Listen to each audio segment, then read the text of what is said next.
समझाया था, फिर से समझाता हूँ। CFT जो है कौन सा मॉडल है, किस पर बेस्ड है? हाँ, इलेक्ट्रोस्टैटिक्स पर। इलेक्ट्रोस्टैटिक्स मतलब समझ ही रहे होगे, चार्ज एट रेस्ट। क्या चार्ज एट रेस्ट? जब हम लोग केमिस्ट्री फिजिक्स में पढ़े थे तो उसमें पढ़े थे कि दो चार्ज अगर रेस्ट में रहता है तो उनके बीच एक फोर्स लगता है। अगर सेम चार्ज है, लाइक चार्ज है, तो रिपल्सिव फोर्स लगता है। हम लोग पढ़े थे, ठीक है, कूलम्ब लॉ में। तो यहाँ भी ऐसा ही कुछ लगेगा। तो इसमें ये बताया गया CFT में कि जो d ऑर्बिटल्स होता है अपना, उसी का सेंट्रल मेटल होता है। जो सेंट्रल एटम होता है कॉम्प्लेक्स का, यहाँ तो लिगेंड्स होते हैं। तो सेंट्रल एटम जो होता है वो d ऑर्बिटल का है। अगर इसमें 5 d में 5 ऑर्बिटल्स होते हैं। अब इन पांचों ऑर्बिटल का ओरिएंटेशन अलग अलग है। जैसे हम लोग जब बचपन में पढ़ते हैं तो पाते हैं 11th क्लास में x² - y² एक होता है, एक dz² होता है, एक होता है dxy। इन सब ऑर्बिटल का नाम है। समझ नहीं पाए? देखो, जैसे ऑर्बिटल है तो अब जैसे होता क्या है बालिके, इधर देखो, जैसे सेल को रिप्रेजेंट करने के तरीके थे वैसे ही ऑर्बिटल को, सब सेल को रिप्रेजेंट किया गया था SPDF से। नहीं समझी? वैसे ही ऑर्बिटल को भी नाम दिया गया है कुछ। जैसे D है, D सब सेल के ऑर्बिटल्स जो हैं उनको रिप्रेजेंट करने के तरीका, उनका नाम है ये। नहीं आया? तो अब ये नाम क्यों पड़ा? क्योंकि वो किसी में डायरेक्शन है, किसी में डायरेक्शन नहीं है। उनका जो है ज्योमेट्री देखकर ये सब नाम दिए गए हैं उनको। किनको? ऑर्बिटल को। जैसे S जो सबसेल होता है वो उसका शेप कैसा होता है? स्फेरिकल। कैसा होता है? और S ऑर्बिटल में कोई डायरेक्शन नहीं होता, ये डायरेक्शन लेस होता है S वाला। समझ गए? यहाँ S का पढ़ना नहीं, लेकिन बता रहा हूँ मैं। समझ गए? देख लो बालिके, इनके चक्कर में मत रहो। P जो है ना, P में 3 ऑर्बिटल होते हैं और तीनों डायरेक्शनल होते हैं। समझ गए? एक PX, PY और क्या होता है? PZ। मतलब एक X एक्सिस में होता है, एक Y एक्सिस में और एक Z एक्सिस में। अब समझे ये क्या है? ऐसे D का है तो D में 5 ऑर्बिटल्स हैं ना, पांचों के नाम होंगे कुछ। नहीं आया? और उनका ज्योमेट्री जैसा है उसी हिसाब से रखा गया है। नहीं आया? नहीं है क्या? तो ये X axis, Y axis, Z axis पे थे, इसलिए इनका कोई डायरेक्शन नहीं है। ऐसे ही D में जो है, D में ये है, ये है, ये है XY और क्या रहेगा? YZ। फिर क्या रहेगा? आप समझ ही गए होंगे, ZX। ये ऐसे पांचों डब्बे के नाम हैं अलग अलग। आया समझ में कि नहीं आया? नहीं आया? आ गया ना? तो अब होता क्या है कि ये रखते हैं डायरेक्शनल प्रॉपर्टी। क्या रखते हैं? डायरेक्शनल प्रॉपर्टी रखते हैं ये। समझ गई? और ये डायरेक्शनल प्रॉपर्टी मतलब ये एक तरह का प्लेन में है। किस में है? XY मतलब प्लेन। ये एक लाइन में रिप्रेजेंट होगा ऐसे, और एक प्लेन में। नहीं समझ पाए? समझ गए? तो इन सब में 2-2 इलेक्ट्रॉन या 1-1 इलेक्ट्रॉन कुछ हैं। बात को समझो। अरे जब इसमें मेटल में रहेगा, जो भी मेटल रहेगा उसमें यहाँ पर इलेक्ट्रॉन तो रहेगा। रहेगा नहीं इलेक्ट्रॉन। अब जब रीअरेंजमेंट इसका होता है, मतलब इन सब की एनर्जी सेम हो जाती है, समझे नहीं।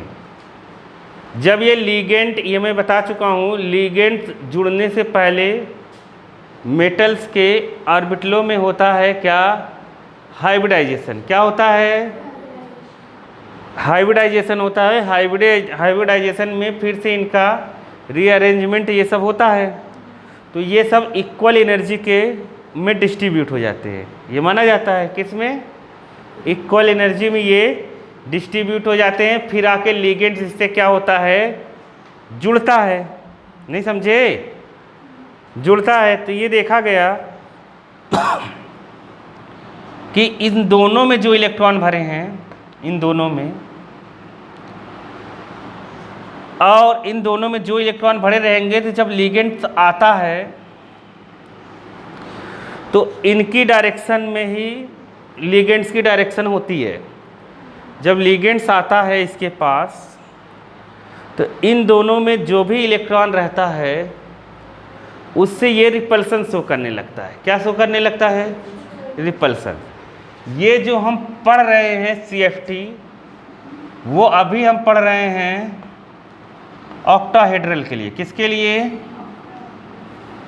हेड्रल के लिए। अब बात को समझो, समझ गए, केवल ऑक्टाहेड्रल का रूल पढ़ रहे हैं, बात समझे। ये जब लिगेंड्स आता है, ये देखता है किसकी डायरेक्शन किधर है।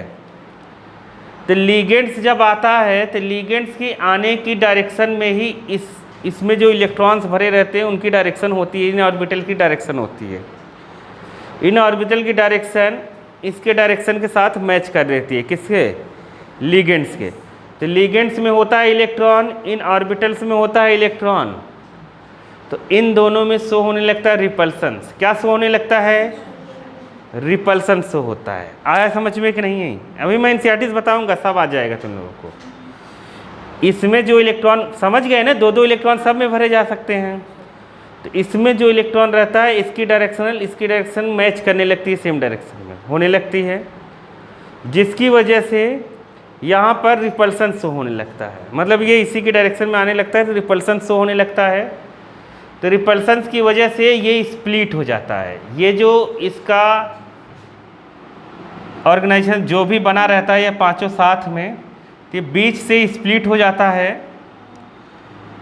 ये अलग चले जाते हैं और ये क्या हो जाते हैं, अलग चले जाते हैं। मतलब इसमें लग जाता है फोर्स और ये नीचे ही रह जाते हैं। तो इसमें फोर्स लगने की वजह से ये ऊपर चले जाएंगे। अब इसमें इलेक्ट्रॉन भरने में बहुत तकलीफ़ होगी, नहीं समझ पाई, और ये नीचे ही रह जाएंगे। इसमें इलेक्ट्रॉन बहुत आसानी से भरा जाएगा, समझ गए। तो अब मतलब इन ऑर्बिटलों को भी दो तरीक़ों में बांट दिया गया, मतलब समझ गए, डी को भी दो तरीके में बांट गया, हाई एनर्जी और लो एनर्जी। ये हाई एनर्जी क्यों हुआ, क्योंकि इसके और इसके बीच लगा रिपल्सन्स, और ये क्या हो गया, यही इलेक्ट्रोस्टैटिक्स हो गया, इलेक्ट्रोस्टैट्स हो गया, रिपल्सन्स हुआ, गैप बढ़ गया, इसके बीच एक एनर्जी का गैप हो गया। समझ गए, नहीं समझे, समझ गए ना। तो एक लोअर एनर्जी आ गई, इसके पास लोअर एनर्जी आ गई, इसके पास हाई एनर्जी। इसीलिए जब इलेक्ट्रॉन भरा जाता है, इलेक्ट्रॉन भरा जाता है क्रिस्टल फील्ड थ्योरी के हिसाब से, तो सबसे पहले इलेक्ट्रॉन यहाँ भरा जाता है, कहाँ पर, लोअर वाले एनर्जी में। इसीलिए तुम लोगों को जब वहाँ क्रोमियम हम पढ़ रहे थे, क्या पढ़ रहे थे, क्रोमियम 3+, क्या पढ़ रहे थे, याद करो, डी ब्लॉक में पढ़ रहे थे हम क्रोमियम 3+, नहीं समझे।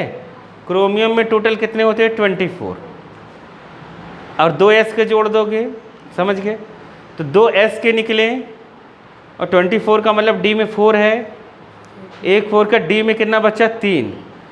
तो डी के तीनों इलेक्ट्रॉन इसमें भरे जाते थे, किसमें, इसमें भरे जाते थे, और ये अलग रहता था। तो ये माना जाता था कि ये स्टेबल हो गया, क्या हो गया। इसीलिए वहाँ पर क्रोमियम 3D3 को क्या माना जाता था, स्टेबल कहा जाता था। T2G रूल से ये क्या है, स्टेबल है। T2G रूल से ये क्या है, स्टेबल है। समझ गए? तो वहाँ कहा गया था कि ये आगे पढ़ाया जाएगा। समझ गए कि नहीं?